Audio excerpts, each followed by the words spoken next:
In most of the comparison videos that you see online that talk about Android tablets versus Apple tablets, the Tab S9, the S8 versus the iPad Pro, for instance, one of the advantages that is often touted about the Android ecosystem is that on the Galaxy tablets, you have the ability to add a microSD card for expandable storage. Now, without doubt, that is a great feature, and I really like that about it. It's a real letdown for an iPad that, as many great things as there are about it, you don't have any option to directly expand the storage. But something that I think a lot of these reviews kind of gloss over is they'll just offhandedly say, yeah, and you have all this expandable storage so you can save money, and that's great, but they don't talk about how usable that storage really is. And in my opinion, from my experience thus far using the Tab S9 Plus with a 512 gig microSD card, there are some real limitations to what you can do with the card that I feel, while it's nice to have, really does limit how useful that card actually is, to the point that it's, to me, far less useful than people talk about it. So I'll give you some examples. In older versions of Android, you used to be able to do an option on many devices called Format as Internal when you were formatting your microSD card. And that would do kind of like what you can do on the Nintendo Switch when you add a microSD card, where it's not seeing the operating system internal storage and the microSD card as two distinct things. It's sort of just seamlessly blurring them together, saying, if I had, say, 256 gigs of storage here and 256 gigs of storage here, I'm just going to pretend I have one storage of 512, and where the other ends and the other picks up is seamless, and it's all one storage, if you will. That's how the Nintendo Switch can do it, which is really nice. They used to let you do that in Android. My experience thus far, both with a lot of experimentation and a lot of researching, it cannot be done anymore on the newer versions of Android, and particularly with the Galaxy Tab S9.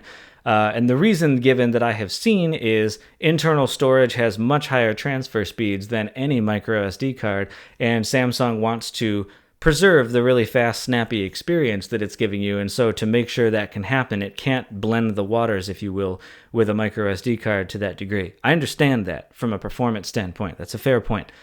But from a usability standpoint, that kind of stinks. Because it's not so simple as just saying, oh, well, I just got the 256 gig version of this, but if I add like a 1 terabyte micro SD card, now I've got over a terabyte of internal storage. Not really. No, you don't. And that wouldn't be as big of a deal if it weren't for the next couple of things that I'm going to talk about. So you also used to have an option where you could say, set the micro SD card as the default location to install all apps. Well, for the same reason mentioned a second ago, you can't do that anymore either, because it doesn't want certain apps that need to be able to have high write and read speeds to exclusively be off of a card, because they would run slower. Okay, but then it's a very inconsistent experience with what apps you can move after the fact to your card. Like games that even seem fairly demanding, like Diablo Immortal, you can actually move to your microSD card, which is nice. But then other games, like some of the kids' games that I put on my tablet for my toddler son, those, a lot of cases, did not allow me to move to the microSD card. Now, on one hand, they're not very large game files, so who cares? But they add up, and I'm sitting here thinking, a lot of little things that I can't move off of the internal storage over time become a big deal, and then here I have this big microSD card that I don't even have half full, because a whole lot of things that I would wish I could put on it, I can't.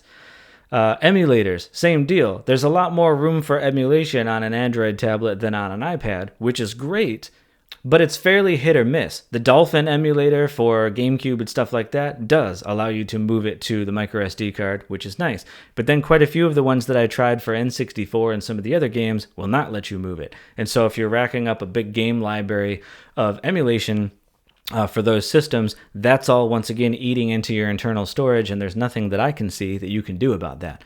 And so I'm kind of left in a position at a certain point where I'm like, if the Android operating system is going to treat its internal storage and my microSD card as distinct and separate things most of the time, to some degree, what is the difference between using a microSD card or using an external SSD? Not most of the time, because other than the few apps and games that I can move over to the microSD card, on a lot of the other things, it's a distinct drive that you have to manually and deliberately save files to and access them off of. That's not that different than just plugging in an external drive, especially if you are using this on a desk in DeX mode with some kind of mount, then you probably already have the ability to plug in an external drive, and an external SSD has way higher transfer speeds than a microSD card and larger options for storage as well.